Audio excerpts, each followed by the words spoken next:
Hello everyone, आज हम लोग देखेंगे 24 जनवरी 2023 का करंट अफेयर्स। तो जो भी इस चैनल पे नए हैं सब्सक्राइब कर ले। 24 जनवरी के दिन मनाया जाता है नेशनल गर्ल चाइल्ड डे। तो अब हम आगे बढ़ते हैं। पहला प्रश्न है हमारा, किस राज्य सरकार ने 18 वर्ष की आयु पूरी कर चुकी छात्राओं को अधिकतम 60 दिनों का मातृत्व अवकाश देने का निर्णय लिया है?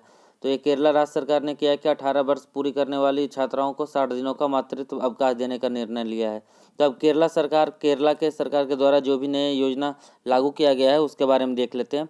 तो पहला हमारा देश का पहला कार्बन तटस्थ या कार्बन न्यूट्रल फॉर्म घोषित किया गया कहाँ? तो केरला सीड फॉर्म को देश का पहला कार्बन न्यूट्रल फॉर्म घोषित किया गया है। दूसरा है, सोने की एक समान कीमत लागू करने वाला पहला राज्य बना केरला। केरला सोने की पूरे देश राज्य भर में एक ही कीमत रहेगी। ये केरला के राज्य सरकार के द्वारा लागू किया गया है। तीसरा है हमारा, महिला अनुकूल पर्यटन योजना कहाँ शुरू किया गया? तो केरला में महिला अनुकूल पर्यटन योजना शुरू किया गया है। अगले हमारा, केरल के मुख्यमंत्री ने आंगनवाड़ी बच्चों के लिए अंडे और दूध योजना की शुरुआत की है।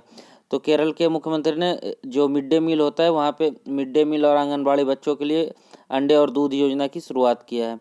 अगले हमारा, केरल भारत का पहला सरकारी ओटीटी मंच शुरू करेगा। तो केरला भारत का पहला ऐसा राज्य बन गया है जो अपना गवर्नमेंट ओटीटी मंच शुरू करेगा। तो पहला हमारा देश का पहला कार्बन न्यूट्रल फॉर्म कहाँ? केरला में घोषित किया। सोने की एक समान कीमत लागू रहेगा केरला में। महिला अनुकूल पर्यटन योजना केरला पर्यटन विभाग के द्वारा, और आंगनबाड़ी बच्चों के लिए दूध और अंडा योजना शुरू किया गया है। और देश का पहला सरकारी ओटीटी मंच शुरू करेगा केरला।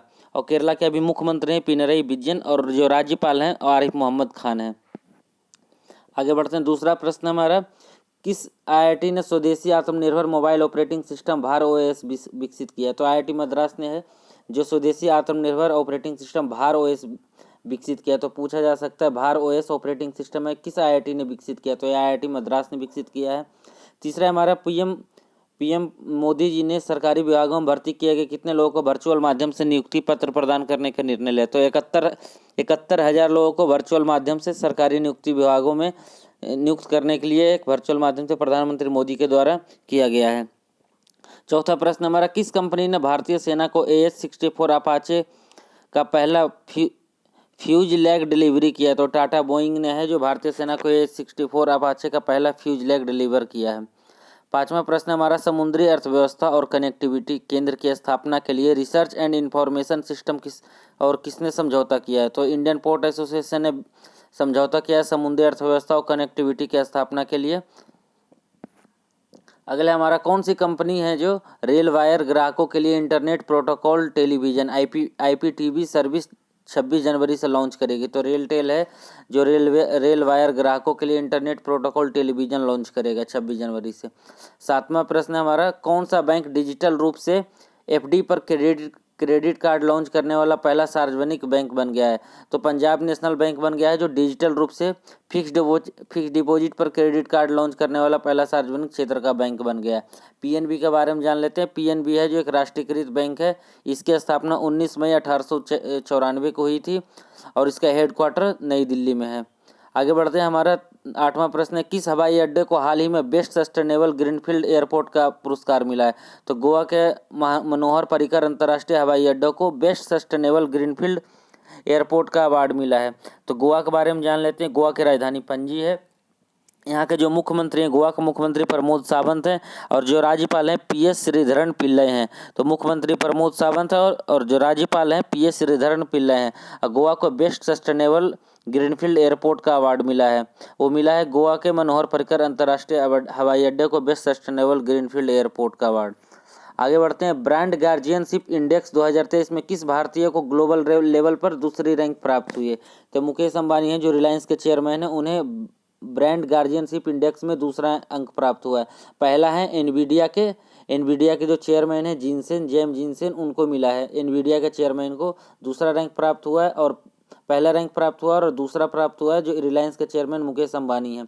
10वां है प्रश्न हमारा, दुनिया की सबसे ज़्यादा उम्र की जीवित इंसान कौन बन गए? तो मारिया ब्रानियासा मोरेरा हैं जो दुनिया की सबसे ज़्यादा उम्र की जीवित इंसान बन गई हैं।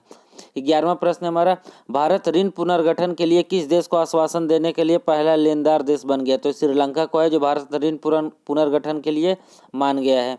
श्रीलंका के बारे में जान लेते हैं। श्रीलंका के जो भी PM हैं वो दिनेश गुणावर्धने हैं, और जो राष्ट्रपति हैं रनिल विक्रमसिंघे हैं।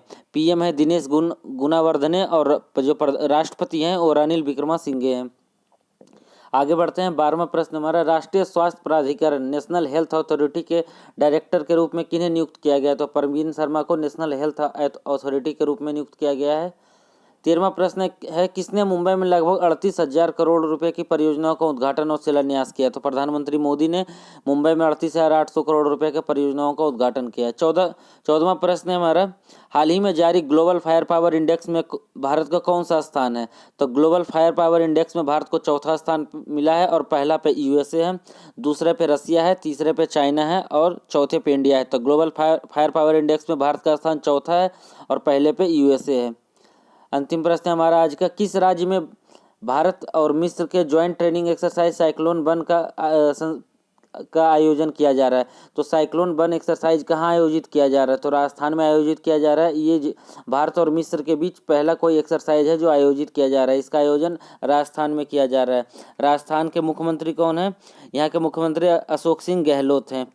तो अब देख लेते हैं मिस्र के बारे में। जो मिस्र के राष्ट्रपति हैं राष्ट्रपति अब्दुल फतेह अल सीसी, वो 75वें गणतंत्र दिवस के मुख्य अतिथि होंगे। तो जो भी चैनल पे नए सब्सक्राइब कर लें। Thank you.